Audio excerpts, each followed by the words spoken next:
Good Wednesday morning, guys. I'm Jerry Miller, and this is Real Talk with Keith Smith, presented by Ross Mortgage. Thank you kindly for joining us. A show live on all social media platforms, archived there as well. Thank you kindly for your participation, your questions, your comments, and your perspective. It's a dynamic program where you, the viewer and listener, can shape the discussion. Today's program is one that I am looking forward to covering from a refreshing perspective. CPI, a pleasant surprise for many of us, certainly for those in the mortgage business. The Federal Reserve, one of their favorite KPIs is CPI, and today a measure of inflation came in lighter than what many anticipated. I want you to hear about this from an expert in Scott Morris and how that could influence our lives and how that could influence mortgage rates. Judah Wickhauer is the director. We'll have a 3-shot set up and then a 4-shot potentially with Kerry Griggs around the corner of Keller Williams Alliance. Keith Smith's in the house as well. Scott, the program is yours. Inflation, better than expected. CPI, where we want to go. Finally, I mean, this is something that, I've said we've seen coming. We've seen softening all over, from I talk about ice cream shops to Disney parks having their lowest attendance, in years, and that is due to less available discretionary spending. But it finally rolled over in the numbers that the Fed likes to use, and that's CPI. That's core inflation came in at 3%, better than the 3.1 expected. It's their favorite measure, and it means most likely we're going to see a 25 basis point increase in the upcoming July meeting and no further rate hikes after that. The medicine that they've applied to the system has started to take effect. We've seen a 10 basis point increase to the or decrease to the 10-year, but that reflected into about 50 basis points improvement in mortgage rates so far this morning. Pricing will be out around 11. Things are looking good. This is the news that I've been saying that we should be expecting, and it's getting here. That's a sizzle reel. Let's get that out today. Keith Smith, jump in here. And I'm going to say you called it. You called it. We'll see. And it's interesting on We ain't there yet, baby. Let's not put the cart before the horse. I was on a Zoom call with Lawrence Yoon and Lisa Steravant on Monday, actually talking about the inflation data isn't as bad as everybody thinks it is. So maybe they get a little bit of a heads up on this. I don't think that they do. But, CPI, Consumer Price Index, is kind of the thing that kind of sets the trend for everything. And it was interesting on this call, they weren't predicting this year, but they were predicting the first quarter of next year for 30-year mortgage rates to be in the 4s, like you've been calling for a while. So you've been in front of this ahead of I think everybody else, at least talking about it publicly. So what's your prediction? Are we still kind of looking at 6 at the end of this year, sub 6, 5? I mean, what's your crystal ball saying? So I have said, and I have said that I would stand behind by the end of the year. You could, be seeing a 4.99, basically 5% rate being quoted with a teaser on it. I am a little gun shy that we get there by the end of the year, but I've stick to fourth quarter, first quarter, as far as being there in some aspects. I definitely think that my predictions are correct. I do stand on that. I could miss it by a month, but I'm there. Got it. So you're close enough. So they were talking the end of this year, the beginning of the first quarter. So that's pretty close. So what is that going to do to the market? And I got to tell you, I'm going to do a little testifying here, and I think I made a huge error in the beginning of this week that I'm going to reverse here in a little while. I want to see what he has to say first. You look at all these, whoever the geniuses are at Redfin, and these people that get paid all this money to talk about how smart they are and their forecasts.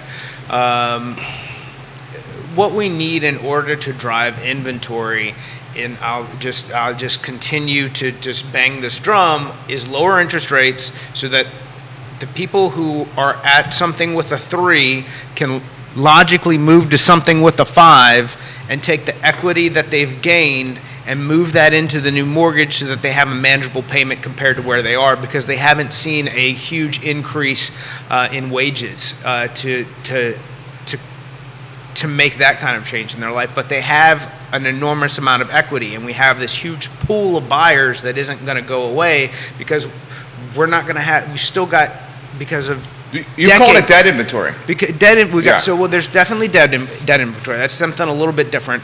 But we've got a huge, we've got decades of underdevelopment for housing. So we've got all these people who are coming of age who, literally want to get, the dude with a fedora wants to get out of his parents' basement to tell you how libertarian he is and go live his individual life somewhere, but can't do it because he can't afford to do it.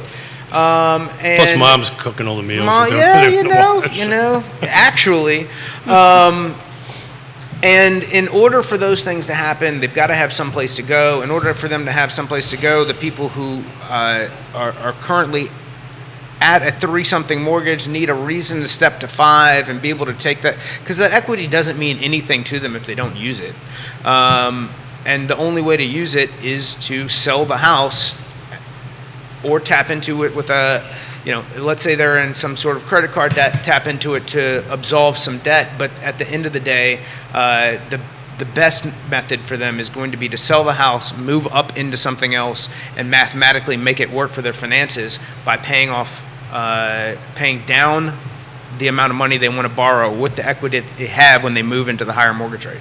So I'm looking at a Census Moody Analytics chart here talking about exactly that. The millennials that are aging into the buying age, which is the 28 to 32. But it's really interesting, the cohort. So the baby boomers are 69 million. That's me. Gen X is 65, but the millennial is 73 million. This is the total amount. And the Gen Zs are right behind them at 68 million. So if you put those two numbers together, that is a lot of folks buying. We've also got an election year coming, so there's nothing that Joe Biden wants more than to say, "Look at what I did to solve mortgage rates." Sure. So he did it, right? Yeah, that's right. Okay. That's right. Just Whoever's checking. in office, you get the wins and you get the losses, and that's going to look like a win for them. How do you think the election year is going to impact things? I asked that to Denver Riggleman. He said we would not be surprised. I asked him that 2 days ago on the show. He would not be surprised if we see violence in this country like we've never seen before. I mean, like we've never seen before, like we didn't see it in the spring of 2020. January 6th, we saw a Capitol riot. He was on that J6 committee. I'm not even going to dip my toe into that because I don't care. I think if you're dumb enough to go fight and over some things about some people who don't give a shit about you in the long run, then good for you, buddy. Well, lived through the riots in '77 in New York City. So, but look, I want to correct myself. I've been saying for the last couple of days, shows that inventory is going to stay flat for a long time.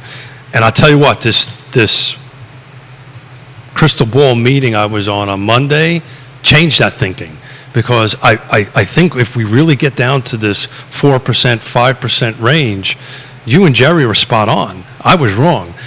I think these buyers, these sellers sitting on the sideline are going to jump in because now they got something to buy. And the only reason I know that's the case because Mrs. Smith has got me about halfway convinced. Oh, come on! I've been hearing this for years. Yeah. Please. No. I think we're there. But thank you for the vote of confidence. 4 years of this. Jesus. I'm really good at kicking that can down the road. What's the plan now? No. Nobody wants to hear it. 4 years we've been hearing on this show. Yonna wants to move to downtown Charlottesville, and Keith wants to stay in his house at Lake Monticello. Yeah. Move. I'm about paid off, so so I might just hang on to it and still move. There you go. So we got questions already coming in. Neil Williamson, we'll welcome you to the program. He says higher interest rates also increase residential development project costs and depresses new development, residential and commercial. A project that pencils out at 4% may pencil out at 6%.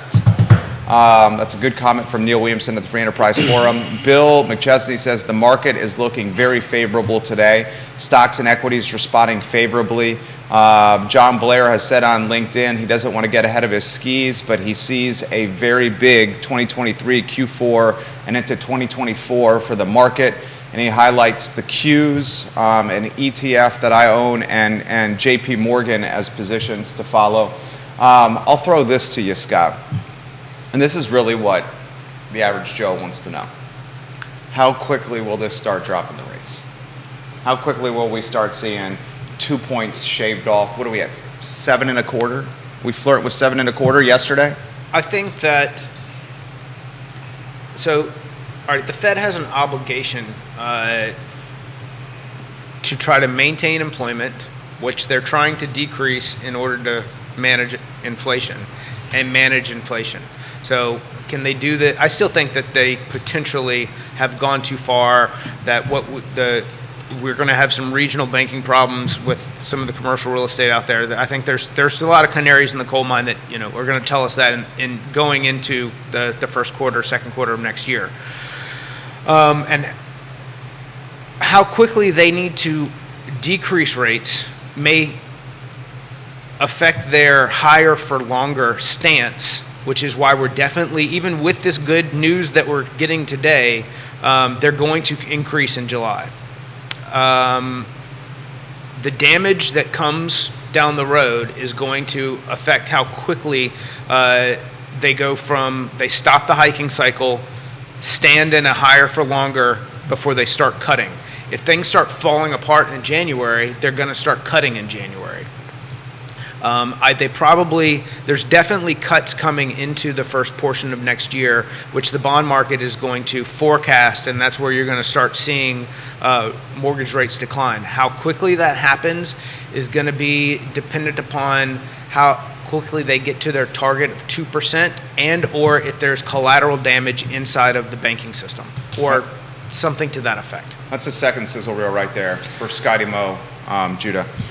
Keith Smith, thoughts on that brain? Yeah, so I'm going to keep on referencing this call I had on Monday, but they echoed exactly the same thing. They stretched it a little bit out. They're calling. For the record, I was not on this call. Yeah, you were not on the call. Yeah. So and who he's name dropping is Dr. Lisa Sturdivant, the chief economist for Bright, and Lawrence Yoon, Dr. Lawrence Yoon, the chief economist for the National Association of Realtors. Yeah, so they're because I took notes from it. They're kind of matching your numbers. They're predicting the first quarter of next year to be somewhere around 4.8% for a 30-year fixed mortgage. Q1 next year. I don't think that we get there. 4.8%. I'm just telling you, I got the notes. But let's see what happens. That would be a 2.5% shave in 6 months. Not to say that we can't 2.5%. get there. But these were to put it in perspective. These were the same people that said we were never going to get above. Yeah, they were wrong. 4%. Right. Not to say that we can't get there, but we might not get there and stay there. Like, look, they typically are. So I'm also a big believer, and this is when bonds move, they move quickly. So we'll slide from we'll fall well below a technical level, and we'll get stuck somewhere, and we'll create a new 50-day moving average, and then we might inch up a little bit. So we could dip down into that and then climb back into the fives and then take a move down and then climb back up a little bit. That's typically how these things work. So back to the Fed rate and to housing, right? And the comment that Neil has made, where this impacts the most is on the development side, right? Because I'm borrowing money tied to the Fed rate. So as that Fed rate goes down, the project starts making more sense. And of course, if you've got time and if you've got a 1 or 2 year build and you just started it, you can start working out your cash flow accordingly. So you're going to start seeing some projects that may have been percolating for a while that are sitting on the development shelf that are approved and site plan ready. If those rates start softening or start going down, you're going to start seeing those projects. I'll throw this to you guys, and this is another sizzle reel here for Scotty Moe. This is the third one, and this is something we should consider. Let's get them all out of the way. I mean, you're on point right now. Let's say, and that, dude, the hair is on point. You went with a different hairstyle today. I think I'm going with less hair helmet. I noticed. You went the side sweep over more here. More natty bow. Yeah, okay, yeah. Side sweep. He's a bohemian, hippie beach guy today. I like that. This is the question I have for both you guys. Let's say Lawrence Yoon and Lisa Sturdivant are right. and let's say rates in Q1 of next year are in the 4s, they're 7.25 now. Is that good or bad for the market? Well, is that good or bad for affordability? And is that good or bad for the first-time home buyer? And that's the question I was trying to ask. So let's quantify that. It's 4.8. To me, that's 5, right? So they're projecting 5. So from a perception standpoint, 4.8 is very different from 5. I would agree 100%. It's a different number. Perception standpoint. It's a different number. So I'll throw that to you guys. I've got some specific opinions on it. So is the question at 5%? There's other things that are going to factor into this. How many listings does that actually put on the market, or does it just pull more buyers into a tight market? And that's what I think. If that's the case, what does that do to value? And then we're going to have, we stay in this waived home inspection, over ask, but that's yada, there yada, now, yada. That's what I'm saying. I said we stay in that. We're in it now. Does it get significantly worse because we don't move enough inventory into the pool for the people who are now qualifying or now willing to get back into the party, only to find that the line for the punch is back to back, buddy? Like, how do you move forward there?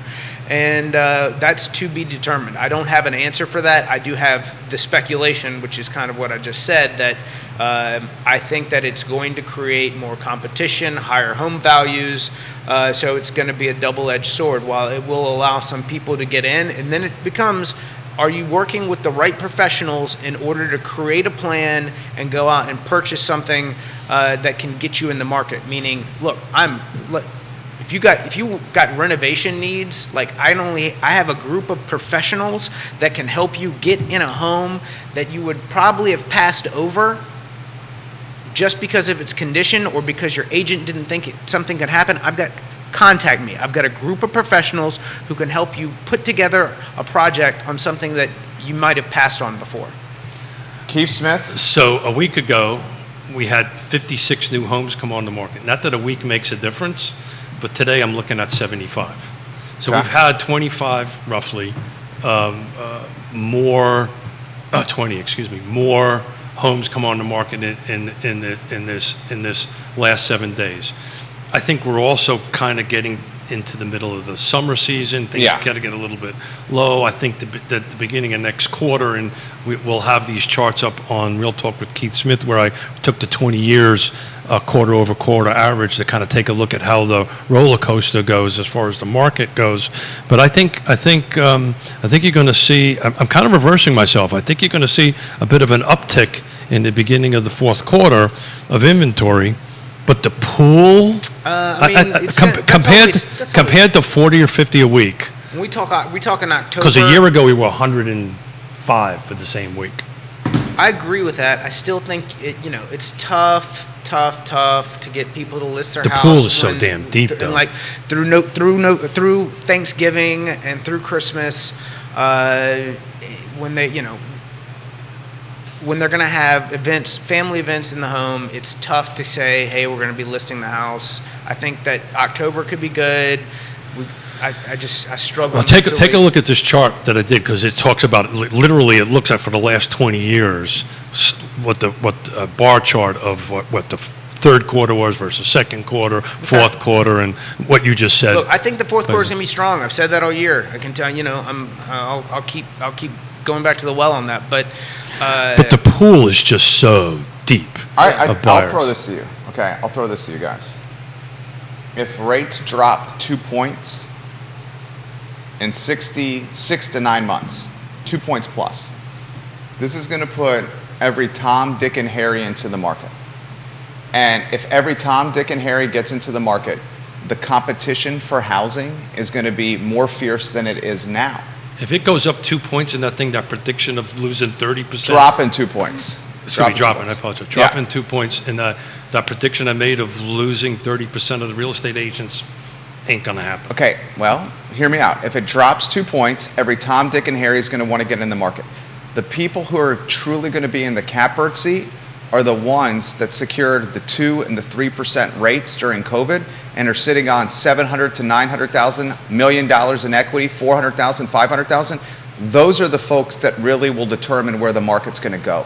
So- Because those folks are either going to say, I'm going to capitalize on that equity and do the move up, or they're going to say, I have all this equity in a monthly payment that is so low that I've managed through a recession. I mean, whether we want to call it a recession or not, we know it's a recession, right? Most recessions occur after Exactly. the rate hikes stop, which And- means we're not there yet. And Right, right. what also happens at the tail end of a recession?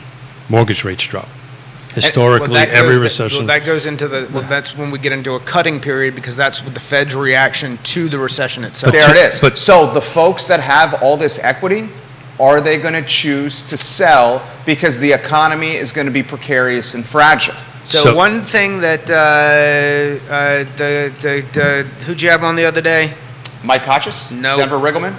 Riggleman talked about, which I did chime in. That was my one comment for Was the it show. the is, ABC stuff? Where have you heard that before? Is no. We are in from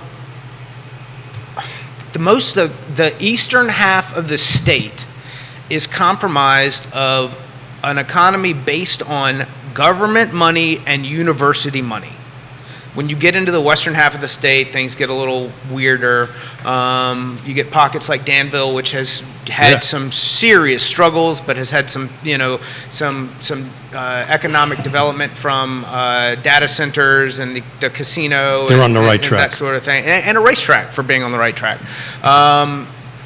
But we're just in a more if you go back to the great unpleasantness, if you look at that Virginia, Maryland DMV corridor, it did not suffer the same pain that most of the country did, Charlottesville included. Talking about 2008. Yeah, it certainly had its. It was a downtime, but it did not suffer the same way most of the country did. We did not. As a community, and even going into a future downturn that's going to affect certain parts of the country more than another, we are in that more protected environment. To Jerry's point, per the census and Atom, I sent these things off to Judah. Hopefully, he can get them on. 68.1, this is nationwide. 68.1% of homeowners have either got their mortgages fully paid off or less than 50%. So to your equity point, who's at this table is in that position, right? So 61% of that. So only 31%. Those are the people that are going to determine the market. But Well, they are determining the market. And right they're going to now. determine the market moving forward. And Whether then- or not they list this inventory that he's described as dead inventory. And a majority. Why do I have a reason to capitalize on $850,000 in equity? because when the new shiny thing comes dangling, I get that. This is America, baby. I know, I totally get that. Well, and I fall victim to that as much as anyone. As anybody, Yeah, we all are. I certainly you know? do. But I there's certainly a do. But group- the House is a very So from the most conservative, Scroogey, I don't want to do it mentality, I just can't be the one, to a little more, well, I think I can make this make sense. Yeah. And if you That's it. want something and you think that you can make it make sense, then that's your opportunity to move. That's up. it, right there. If you're the agent who's out there listening, that's how you sell it to your That's client. it. That's That's it. it. That's 100% what you have identified. And- that right there. But that is how do you characterize that? That's like a mental hurdle.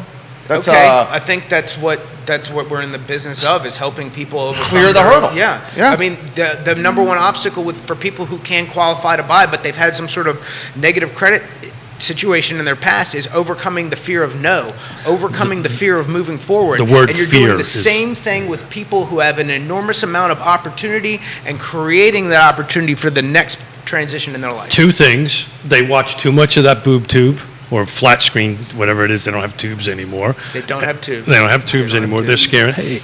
they're scaring the hell out of everybody. And secondly is the fear of the unknown on that. But, when you have 61% of the people either have everything paid off or at the 50% mark of it, there's a pent-up demand for selling there. Kerry Griggs is in the house. He's on set right here. We love this guy. One of the few people in this community that may have more energy than me and Scotty Moe. Kerry Griggs certainly embodies that. I think this is the Notice first I time didn't I've get ever put in seen him that wear group. this shirt. Is Did this you a newer notice shirt? I don't know. I've had it for some time. First time you've worn it at the I Love CVille Network. You're looking sharp. Here's what we're talking about, and I'm going to read verbatim from Scott Morris's Facebook page, a comment he made to a realtor I have tremendous respect for, and Marcella Fauché. I thought you put it very simple, very easy to understand. She's like, English, please. Yeah, and you did a great job of it, okay? This is what Scott wrote. The Fed's favorite measure of inflation came in better than expected. They will raise in the July meeting, 25 bips, which would be the last increase in the hiking cycle. CPI surprised a lot of folks, lighter than expected. Kerry, I don't know if you saw this information this morning. If you want to cover this, anywhere you want to go, show is yours. No, I mean, I was watching the show. Great information, by the way, from all three of you guys. I think this is a very awesome subject to be talking about because everybody gets excited when it comes to rates and saving money.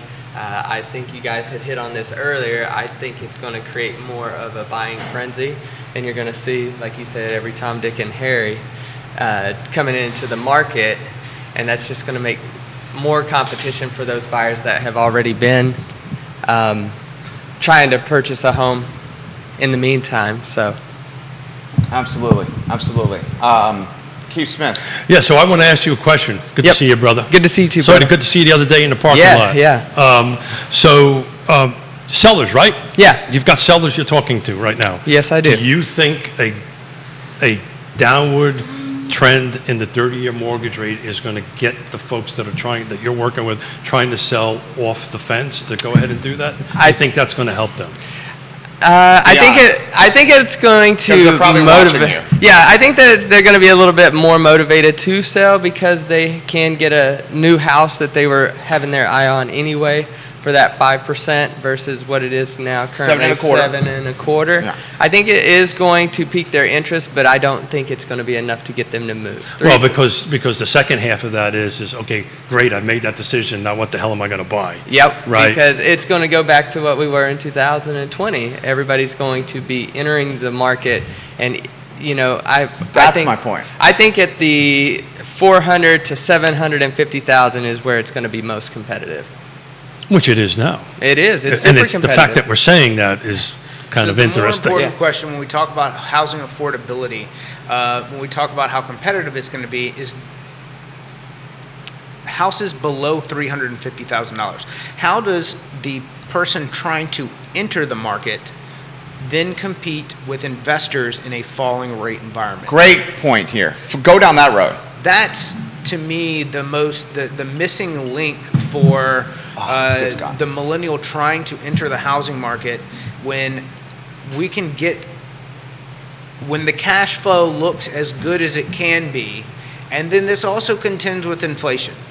Part of the big number and part of what gave us the number that we got today is reported rentals. So that means what someone owns a house for, what they think they can rent there, or what the market may demand for rental. It's not even a real number, but it's calculated in inflation. It's something the Fed calculates based on what a current mortgagee, what somebody who owns their house for, could potentially rent their house for. That equates into the inflation number.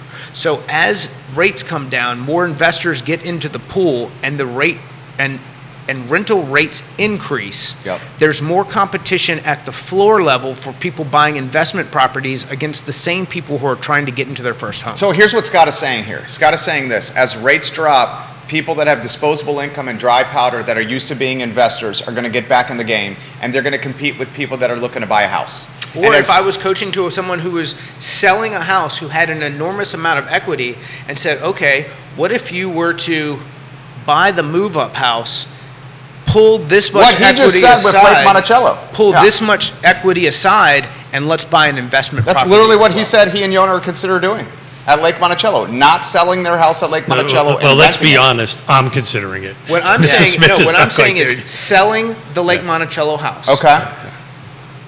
Giving you the money to get into the new bigger house or better house or downsizing house, whatever your plan is, and then keeping, and let's say that you didn't want to rent the lake because, gosh, I'm going to be in Charlottesville. What if I'd rather have a condo that's right around the corner that I could go check on, and I didn't have to drive all the way out there or have somebody else do this or that if something actually went wrong, and I bought a different investment property. More fitting for my needs. So I agree and I disagree. I think the real impact. That's what a talk show is for. That's what the real impact's going to be on the market is me. The boomer and the millennial, this is going to be a generational conflict because I want the same stuff. I want to sell my 100 square foot that I don't really need. I really don't need it, right? And buy something a little bit smaller, just like the millennials trying to buy, except I can roll in with a pot full of cash. I just took a look of the 70 units that sold in the last 7 days, 15 of them were cash. So let me be more specific about what I'm getting to.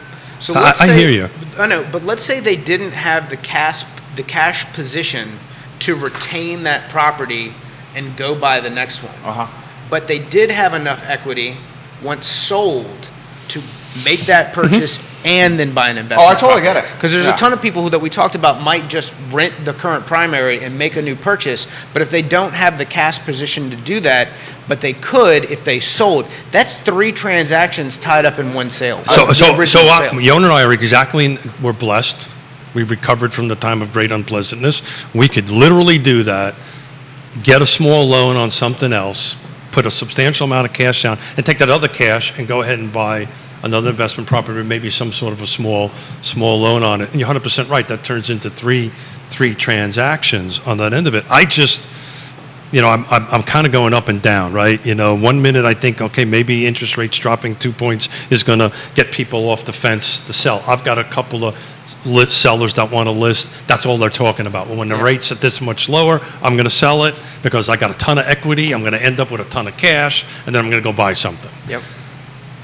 Let's get Kerry in the mix here. I think rates dropping, it's going to make this a buying frenzy like we saw in 2022 Q1 and throughout 2021, where it was literally one of the most competitive times ever to purchase a home. You guys are the experts, though. I only host talk shows. Kerry Griggs, the show is yours. Yeah, I think that's going to be a lot of what we feel like in Q of 2022. A lot of buyers are going to be coming into the pool, and they're going to be fighting for that first 1,800 square foot home that they can afford for $300,000. But also on the flip side of that, like you said,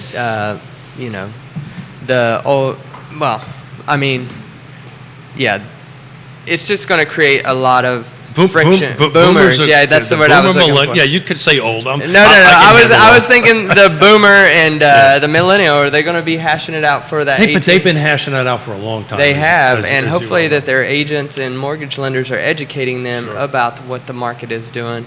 I seen an interesting take on if somebody did have 20% down to put on a home, just put that 5% down 2 months after making the first 2 mortgage payments, using that $15,000 to save them a whole bunch of money. And when you're educated like that and going into this kind of market, it makes it a little bit easier for people to get into that home. Kerry, are you starting this? What's the home inspection world looking like in your transactions? Are we back into home inspections, or they're coming back out? We're still doing a lot of as-is home inspections, just for informational purposes only. I hardly get an offer submitted where they're going to accept something with a negotiating period. And all different price ranges? All different price ranges. So that's the point I'm trying to make. Yeah. We're already there. We're there now, and it's only going to get worse. It's only going to get worse. Scott makes the point of the investor jumping in the market, which I think is a fantastic point. I think the investor, as they figure out their Excel spreadsheets and their business models and see 2 points shaved off, and the investor rate's different. Maybe you walk us through the investor rate. You're generally about a percentage point higher than your average 30-year fixed with good credit. Primary purchase. So the investor's looking at 8 now? Yes. Okay, so the investor going from 8 to 6 potentially Q1, Q2 of next year, that's significant. That makes it. That also depends on how rents are tracking, right? If they start. Well, I don't think rents are going to flatline. I don't think this guy thinks rents are going to flatline. That's the problem. So even whether it be New York, and which it has an enormous portion of their economy is a rental market economy. We see a potential plateau in rents because there's twofold. I just don't see that here. Well, you're limited to what you can charge due to what people can afford, because there's a stopping point. But here's how that affects things.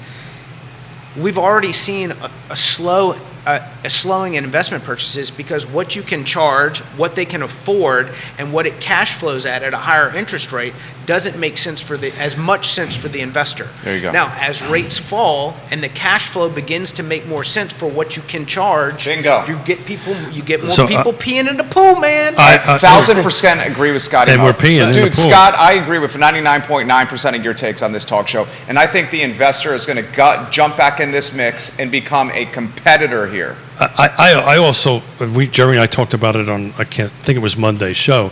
I think, because I already got a couple of them, I think you're going to start seeing mom and pop investors that jumped in 19 and 20, maybe 21 on that end of it, starting to get out. Now, you're also going to get the people who realize, I don't want to be a landlord. Well, no. I thought I could run a successful Airbnb, and this is a pain in the ass. Yeah. Those Well, properties are coming back on the market. The Airbnb investor is different than a rental investor. Yeah. Yes. The These are Airbnb straight is up. more difficult.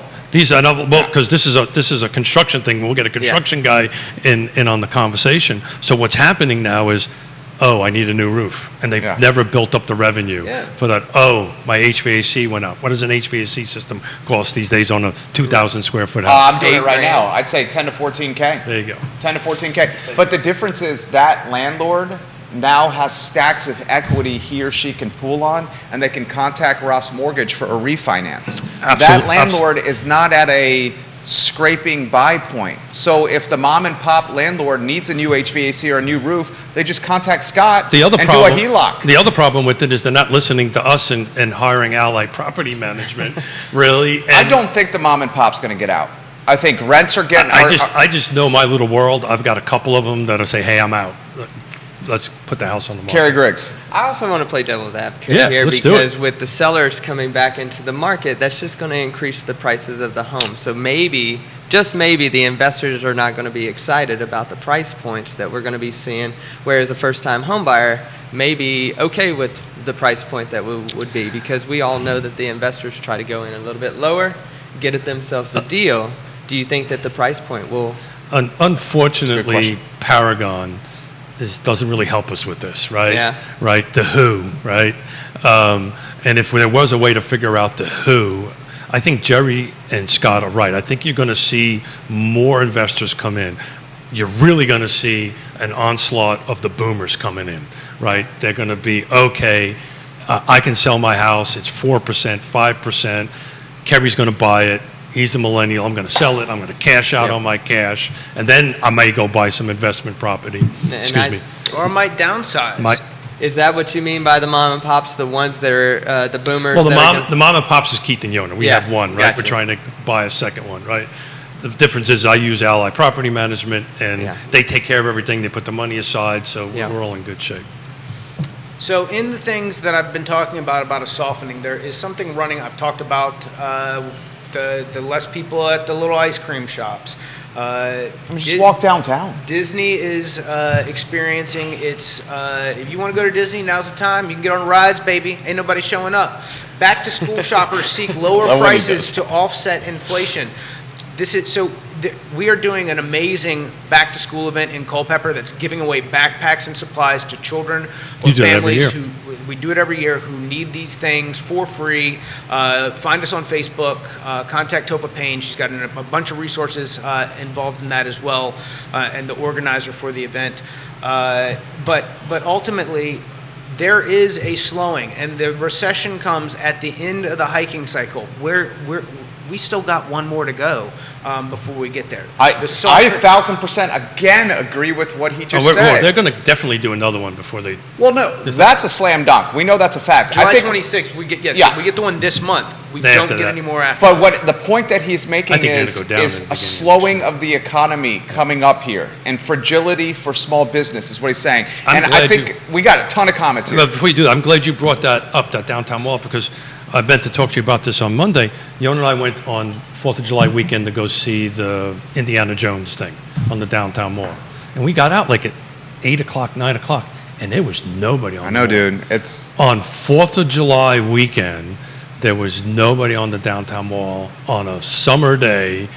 And, we really looked at both of us and went, I'm part of a downtown owners association, owners group. And we are planning, and I'm not speaking out of turn here, the the association's given us permission to do this. They know the platform we have. We're going to be doing a campaign that drives positive awareness to the mall. And Chief Kachis on yesterday's show mentioned panhandling. Panhandling, technically, not aggressive panhandling, but just panhandling is legitimately protected by law. Yeah. That we can do that. So this is something the city of Charlottesville has to ask itself. Will city council enact policy or vote on policy that prevents panhandling from happening on the downtown mall? Now here's the catch. Everyone is quick to say yes, yes, yes. I learned something from Chief Kachis about this.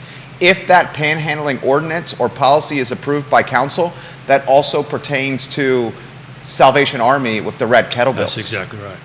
So Salvation Army could not come downtown and do their, at Christmas time, Yeah. They couldn't do that.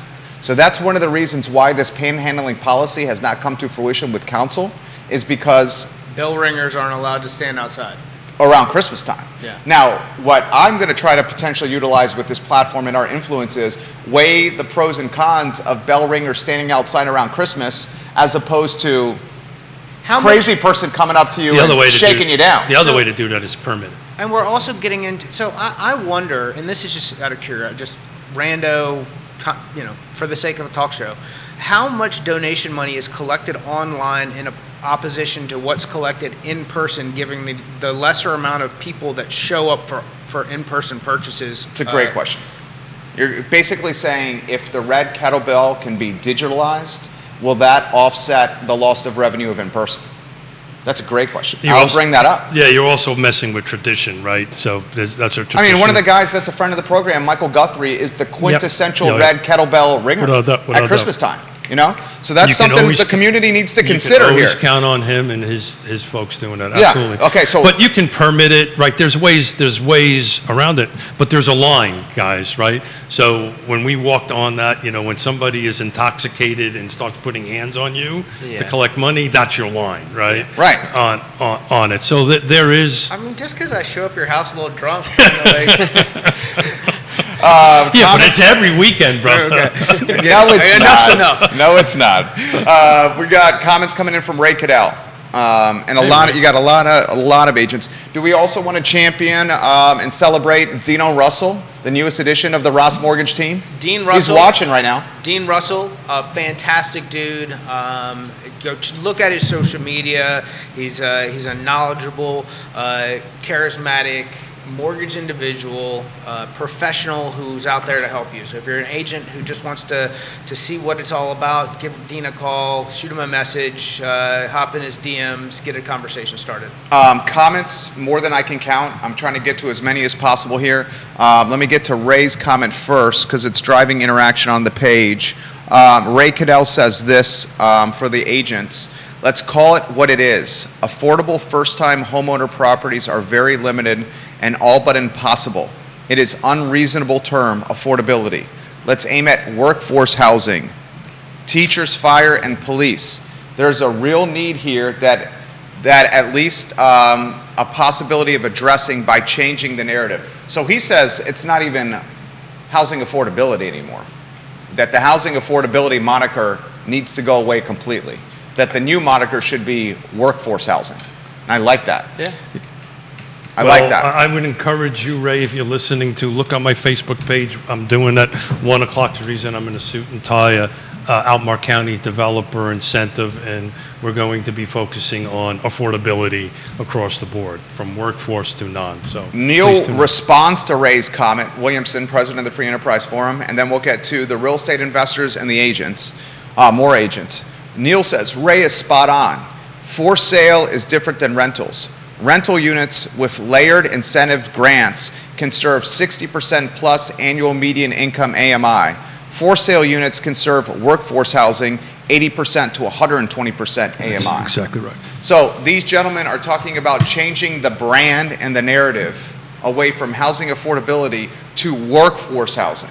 Neil, bring that up today at 1 o'clock when you see me. California just spent $17 billion on fixing their homeless population that grew in the 4 years they spent that money.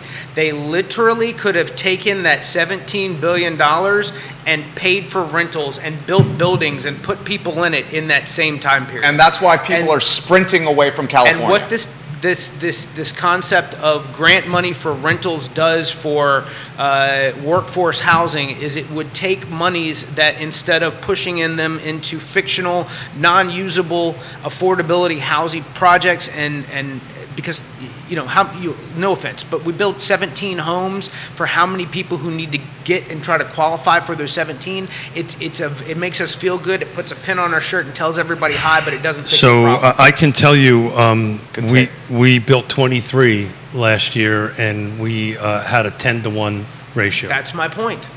My brother lives in Culver City and has got a heavy six-figure job that flirts with $1 million a year. He's got a $2 million house in Culver City, which is a gentrifying area of Los Angeles, and he's got 6 hobos living in the front of his house. I guess hobo is not the preferred nomenclature. I'm going to catch some heat for that. That's like 6 the 1930s. houseless individuals living in a tent on the street in front of his house. They're doing better than that. They're parking used RVs in front of people's Like, houses. literally. Yeah. Yes. Like, his That- kids that don't is- that play is in the my front point. yard That is my because of point. this. I do want to get Kerry into some of this conversation. Jump in, brother. What do you think? Yeah, it's not just California. You go up to northern D.C. and Maryland, you see a similar same thing. I mean, the price points are much higher up there as it is anywhere here in Charlottesville, and you still have the same problem. I mean, if you go down there, I've seen more homeless individuals down there, and it just seems to grow. Definitely think that we could put a little bit more money into the building side of things versus. So I do want to get into your favorite topic in a little bit, but I know Jerry's got a bunch of folks on the feed. Jamie Turner, who knows Culpeper well, grew up in Gordonsville. He says, Scott, Keith, and Kerry, I've seen more rentals on the MLS than I've ever seen in Culpeper. Relative to the amount of properties, the rental supply is still very low, but they are certainly sitting for longer. Yeah. That's from Jamie Turner right there. He's a real estate investor. This comment has come in via LinkedIn from Mike Bradshaw. He says, I agree with Scott and Jerry. As rates drop, more competition than ever, which is going to drive price points to levels we haven't seen. Right now, as Keith has identified on previous shows, prices have somewhat stabilized, but you throw in a gas and a match. Wait till you see what it does to values. Your thoughts on that? Anyone? Yeah. That's why you want to buy now. Yeah. Right? Right? Buy now. I mean, you couldn't, I truly, that's because of what Kerry and I and all of us at this table do, but, if you can buy now, now's the time to do it, because to that point, we've been preaching this, it will continue to go up, maybe not in double digits, but I may be wrong. This match and fire thing may do it. What are you seeing out there? I agree. I think all three of us at this table in the real estate profession has been preaching for the last year, buy now, and it's buy the house and marry the house, date the rate, right? Oh, yeah. I know you love that term right there. No, but it's the honest truth. I heard somebody say on Monday, rent the rate. Rent the rate. Not date the rate, but rent the rate. I mean, it's that's something new. I guess we're putting right there. It's 100% different things the on truth. it. Dustin Yancey, is PJ Griggs' family there? Yep, he's family. Dustin Yancey giving you props. Charles Thompson, the second, Hey. giving you props right here. Jason Howard on Rio Road. I read an article last night. Farmers Home Insurance is pulling out of Florida. No new policies and 100K policies they will not be renewing. You've highlighted this, and the same thing is happening in California. At what number of canceled policies does this start to concern people looking to live in these states long term? Homeowners insurance is a need, not a luxury. Yeah, what impact that has on your mortgage payment, to include the taxes. A lot of people don't realize that your taxes and your mortgage, your homeowner insurance goes up from year to year, fluctuates. But I wrote this down. I've been meaning to get to this. Okay. New construction, right? Yeah. You're a new construction guy. I You like love new new construction. You bleed sawdust. Yeah. So talk to me about the new construction market. What are you seeing out there? Is it picking up, slowing down from your perspective? So it's like you said earlier, stabilizing a little bit. Prices are stabilizing. What I'm seeing is more time on market for the new constructions. They're wanting to see it a little more finished up now versus purchasing it and then making selections. They still have time to make some selections, but I think it's kind of stabilized a little bit. If anything, maybe decreased slightly.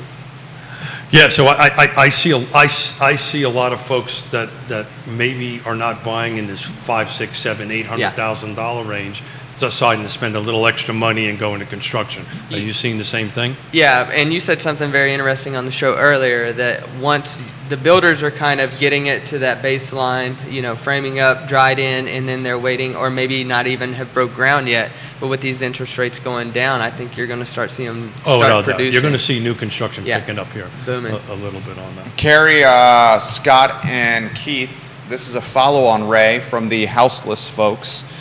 He says, interestingly, I'm having trouble evicting, in air quotes, a homeless guy who has broken into and is living in a licensed and registered old van, his van, behind my office in Albemarle County. Oh, yeah. That's bananas. Well, I'm flying. Houseless guy breaks into Ray Cadell's van. You know where Ray Cadell and Associates, the office is? Whoa. He's in Ray's van or Yeah. his own van? It's literally, Ray, offer some clarity on this. It's Ray's van. I'm having trouble, look, interestingly, I'm having trouble evicting a homeless guy who has broken into and is living in a licensed and registered old van, mine. Wouldn't that mean it's his van? It looks like it's his Behind van. my office in Albemarle County. It's Ray's van. Ray, call me after the show. I got some solutions. All right, is your solution a crowbar? And No. It's Uncle Vito from Staten Island. Yeah. Call me. I mean, That's wild. Ray, this is your that's a van. whole- This is your van, Ray. That's a whole new set of brave. But I'm on Friday. I'm heading out to Seattle, and literally in where my daughter lives, when you walk from her house to Safeway, that's what you see. You see these broken down RVs, and that folks are just living in them. Elisa Hilligas giving Scotty Moe props on the feed right now. I'm like Let's- doing I know, gymnastics right now on this van thing. Dude, if that was my scenario, I would respond in ways that may put me behind bars. I get the impression. Look at the man; he's so agitated over there. I can assure you, everybody at this table has a solution to it. We just can't talk about it. You can't say it on the air. Oh my gosh, that is bananas. I'm absolutely taken aback by that. Ray, please offer us some more perspective on this. Kerry's getting a lot of props on the feed. He's a well-liked guy. Nels Erickson giving him some props. Hey, Nels. So this question comes into the mix here from multiple people. Do you think the opportunity, if rates drop, Kerry, like they're predicting, maybe 2 points of next year, makes it more competitive for a first-time home buyer than ever before? Because prices have gone up to levels we haven't seen before. Yeah. Your thoughts on that? Yeah, I think it's just going to make it more complicated for those first-time home buyers. Yes, you'll be able to qualify for more, so maybe you get a higher pre-qual as you were looking for, and you can now bump up in the bracket a little bit, but so is everybody else. The competition's going to be stiff.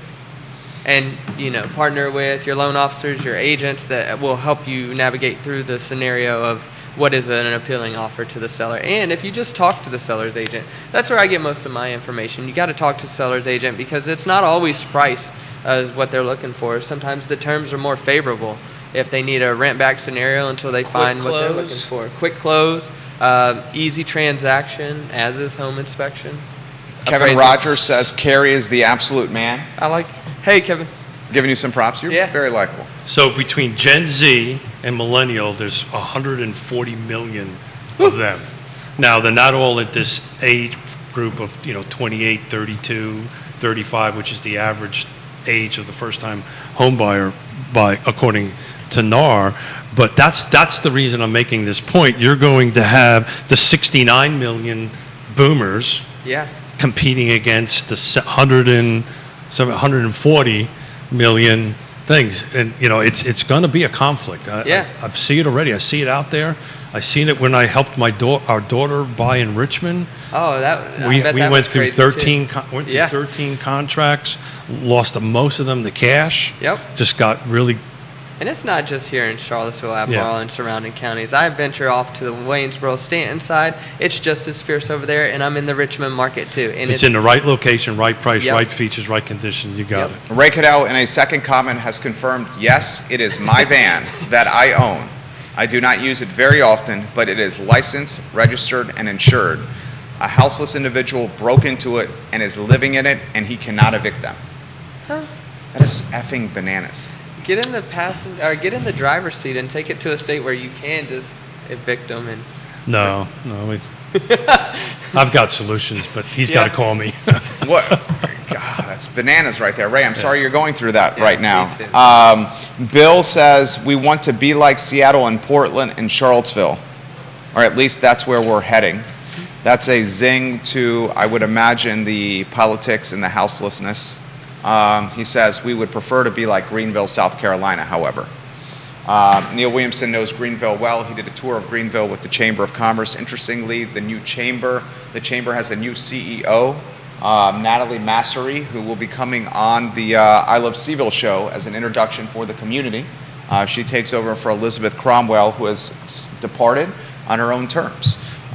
Gentlemen, I'm taken aback by this rate environment and the potential for a 2% drop in the rates. And I can see by the feedback on the feed here, on the many feeds, that the community is uncertain of what will happen as well. I think the main goal is to contact a trusted advisor like a Ross Mortgage, like a Kerry or a Keith, and start there. Is the first place to start with the Ross Mortgage and then the trusted advisor Realtor? Whether you find your way to a Realtor first, most people want a house, they don't want a mortgage. So that is the logical to a lot of buyers, and some people's, they don't even want to contact me until they've seen a house that they like. But by the time that you've done that and you aren't pre-approved, you have this fleet of other people that put you in a position not to be the winner. Or you fall in love with the house and find don't out qualify for and it. don't qualify. So coming to me, whether it's directly or through a partner, we can help you create a plan, help you establish expectations, and know what to do to win going forward. And that's the goal. To the point, it doesn't really matter. There's no chicken and egg thing here, right? It's always from our perspective, from the real estate agent perspective of it, it's always good to see Scott first, right? So now you know what they can afford. We can set expectations, right? They can afford this, but maybe they want to spend that, and we can start figuring out in between. So as long as you get to either one of us, it doesn't really matter who's first or who's second. Would you agree? I agree with that. You Yes. like to see the letter, the pre-qual letter in hand? Karen? So I'm happy to have a conversation with folks to see what their wants and needs for our homes are. But, we can't start really shopping until you know what you're qualified for. Like you said, you don't want to fall in love with the house only to figure out. And that happens. Like one of my favorite jokes is that I get, a realtor calls me, they're super excited. They're like, hey, they're a lawyer. I'm like, are they a district attorney, or are they, are they work in private practice? And the reason that I asked that question is because this person could make $80,000 or they could make $800,000. And let's identify that so we can figure out how to qualify them for what they can get into. Very well said. Look, to Kerry's point, you want to have the conversation. We're in the relationship business. Everybody here. So what your needs, what your not, what can we help you get through, and all this stuff. And at least on our end of it, then they're going to get handed off to Scott. Say, okay, great, we know what you want. Play around with Realtor.com, whatever it is, kind of take with it. But we need to figure out what you can afford first, so then we can be competitive. And if this 2 points happen and everybody on this table is correct that the market's going to go even crazier, you really need to have that done. But I got to tell you, if you're in the market for buying now, before that 2 points hits, you should be doing this now. That's the best advice that we can do. That rent the rate, don't date it. Let's rent it. Let's rent the rate. Yep. That's a new term I heard. And then to Jerry's point, instead of putting 20% down, put 5% down. Oh, that wasn't my point. I think that was Kerry's point. That was Kerry's point. I'm sorry. I apologize. Yeah. And I'm a proponent of the 20, but I understand the 5. But save the cash, then refi it a little bit down the road when it drops down to 2 points. But you're in your house and you're building equity. Yeah.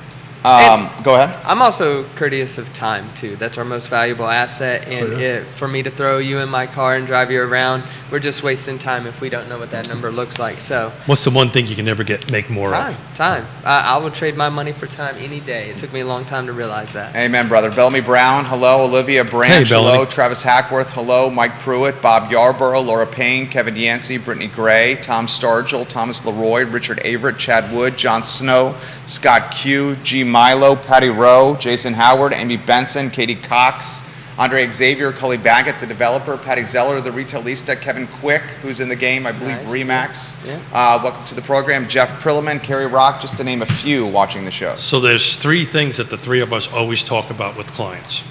The first one, to get them across the line, is fear. Yep. Second is FOMO, fear of missing out, right? That's a conversation I'm having. And insecurity. I'm insecure about how I'm going to move forward, what's going to happen. And that's what we spend most of our time with, those three things, before we really start going out to look at a house or put a house on the market. We want to kind of help the client through those three things to go ahead and help them make the best decision. Logan Wells Claylo. Yeah. Hello. Hey, Logan. Logan is someone that you have a lot of respect for over there. I do. And we do. We appreciate her watching the program. All right, so Scott Morris, I'm going to get you in the mix here. Good news. Financial markets positive. You see green all over there. The financial markets are positive today because of this. Earnings come out on Friday, and they'll all cry the blues. And you'll see a bunch of red on the screen, and so don't get tied into that. Let's focus on the bond market. How this Bitcoin's up, things are happening. But what really matters is what we're seeing as far as the bond market reflections of what we expect from the Fed and what a long-term rate forecast looks like. And we expect to see a 25 basis point increase in July, an end to the hiking cycle. They're going to want to run 90 to 120 days before we see any kind of decrease, which puts us into fourth quarter, beginning of first quarter next year.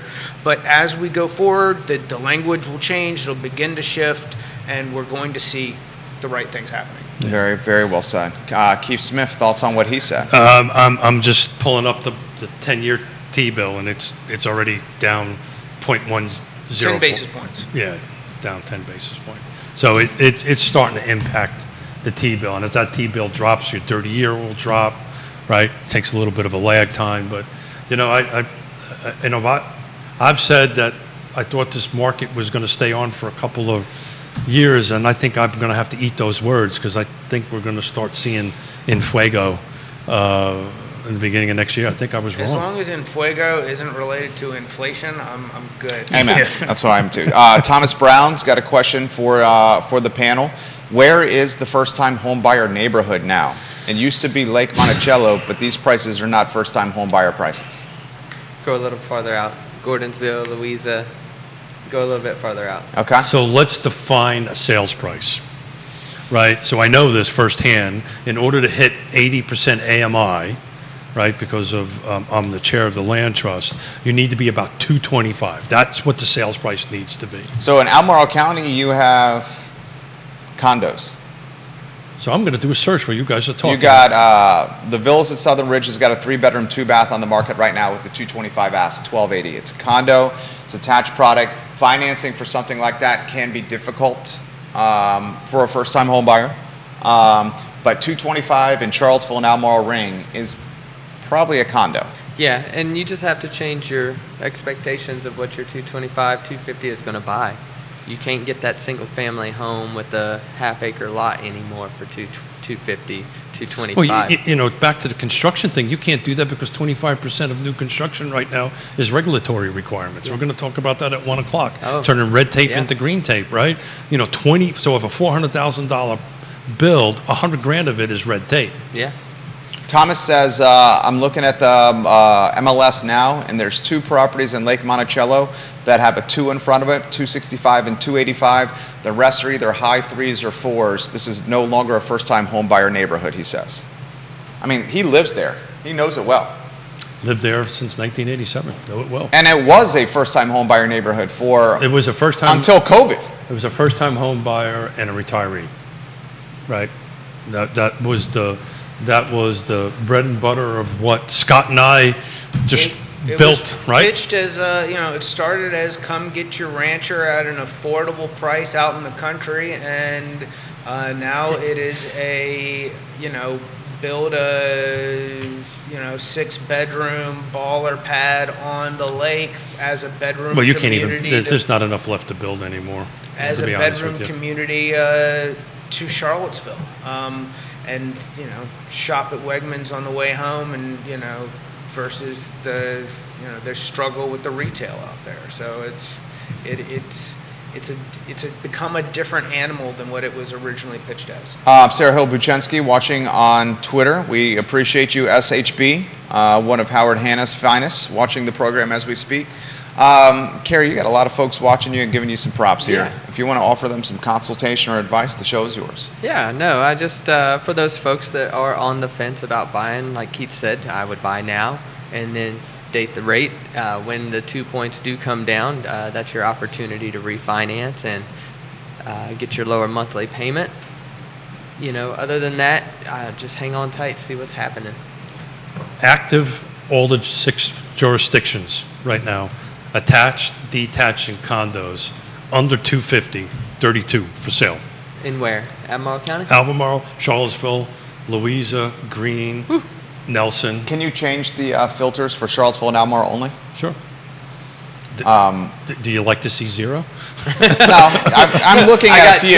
two. There's a Two? few. Yeah. I mean, there's the villas that I mentioned, 10. which I know that 10. one. There's 10, and how many of those are attached? Hold on a second. All of them. Yeah.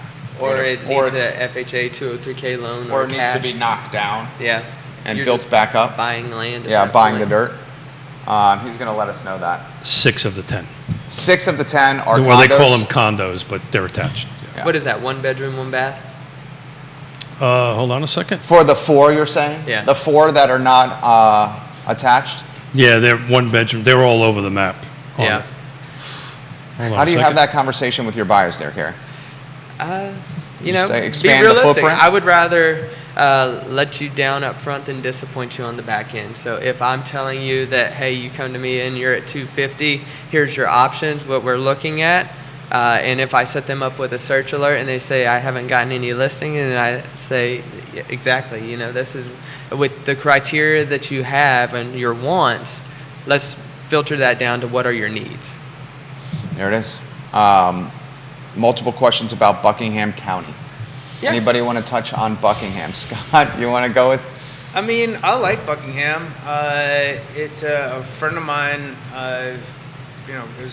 Lives out there. It runs all the IT for all the schools. I grew up in Columbia, which is on the other side of the county, but in a very similar demographic. It's more rural.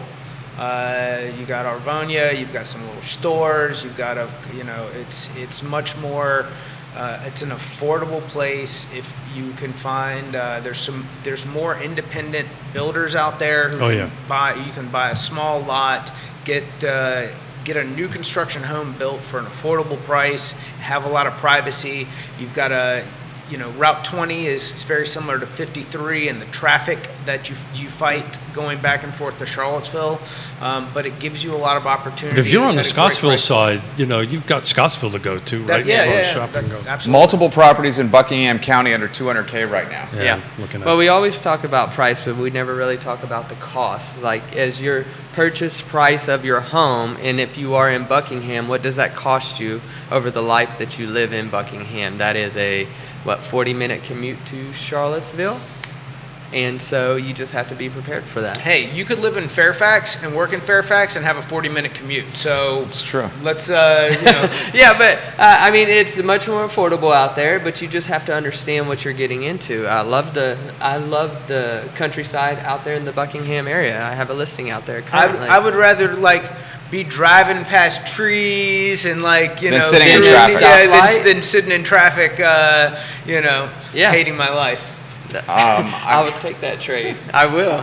I hate sitting at traffic lights. God, I Here in love Charlottesville, Scott I so just much. want to time it. I'm like, oh man. Gentlemen, I thoroughly enjoy doing the program with you guys. How about some closing thoughts as we hit the 11:30 marker on the program? I believe you are gone Friday. I am out west for a week. Traveling to bring your daughter back? I am going to do a 2-day bike ride and bring my daughter, granddaughter, and grandson back east. So we're excited about that. If you want to figure out what your commute cost is, there's a really great website called Commute Solutions, and you can actually put in it, you know, what it is and all. You're smiling, but it's a spitting the look. Where'd you even find that? well, because I've used it before. All right, Because I like it. I've had this conversation with clients out there that look, let's take a look at what it's going to cost you to drive 45 minutes on wear, tear, time. So it's a great little thing. You can put the vehicle type and make and The all this great distinguished stuff. gentleman with, I love this. That is an amazing. And he's got a tie bar today. The first time I've ever seen him wear a Marine- tie Marine He bar. looks sharp. Marine Corps. Yeah, He looks I like sharp. it. I think he looks sharp as well. Thank you. Thank you. Cully Baggett, the developer, is watching the program, and he says, I bought a 2-acre lot in Buckingham almost 20 years ago for $5,000. I feel like I'm going to be 100 years old before it pays off. And he builds houses for a living. Well, as you were talking, I'm looking at it, and when I come back, we'll do numbers for Buckingham. It's a little. Let's say it's similar to Nelson County. I believe he's built a handful of houses in the Dunlora neighborhood and the newer section of Dunlora as well, Cully has, and I think owns dirt there as well, if memory serves. Jamie Turner says, cost and quality of life, you better weigh when you're thinking about Buckingham County. I think we're not trying to throw shade, it's just an option. That's all we're saying. It's an option. Buckingham Well, County is an it's option. it's a reality. It's okay if that's where I need to go to buy. These are the other factors you have to consider. And sometimes I've sat down with clients and went into this calculator. You're busting my chops about it, but you go down this. Not bust your chops. I genuinely yeah. like it. You go ahead and look at this calendar and calculator, and if they got 2 people driving into Charlottesville from Buckingham, that number multiplies by 2, obviously. And you know, some folks we were able to say, hey, why don't we get that condo at the villas at Southern Ridge, sit there for a little while, build a little equity up on it, and to get some appreciation going, and then maybe kind of move I'm a huge move up the proponent line. of that. All right, That's so what I do. let's say you're a firefighter. You work 8 days a month. You have in Charlottesville. You like being in a more rural environment. You can you have an affordable thing. You like to hunt, fish, And you can sleep at the department. And you hate people. Buckingham is the place for you. You don't want to live in the lake. You don't want to be told you can't cut a tree Yep. down on your property. Like, I don't see the shade. I think there's a ton of opportunity there. Absolutely. I like it. I like But if it's for workforce housing, Yeah, there's a factor in it. That, You definitely have to weigh the pros and cons. because I'll tell you what, I've had conversation with folks we helped buy in a rural area that did not use this calculator and go, oh my God, I didn't realize how expensive it was. Yeah. That's good. That's good feedback right there. You were awesome. Thank you for joining us. Yeah, Scotty sorry, I Moe was is awesome. No problem. You're doing deals and making moves. Yep. Totally got it. Keith Smith, you will be missed. We will see you in roughly 10 or 11 days. Oh no, well 10 or yeah, I 11 guess days. yeah, calendar days. Yeah, I'm gone tomorrow. Flying out tomorrow, flying back a week later. And you're back on Monday, July 24th. Mm-hmm. Monday, July 24th. I am gone on the 28th of July through the 7th of August for some R&R with the family at the beach. But have no fear, Judah Wickhauer will be here running the show. Thank you kindly for joining us. The show archived on realtalkwithkeithsmith.com. Today's show presented by Ross Mortgage. The dude moves mountains. Scott Morris, Ross Mortgage. Thank you kindly for joining us. I Love CVille show in 1 hour. Kerry, thanks, man. Yeah, thanks for having me. Sorry, I had a cellar emergency. Yeah, you know, doing business.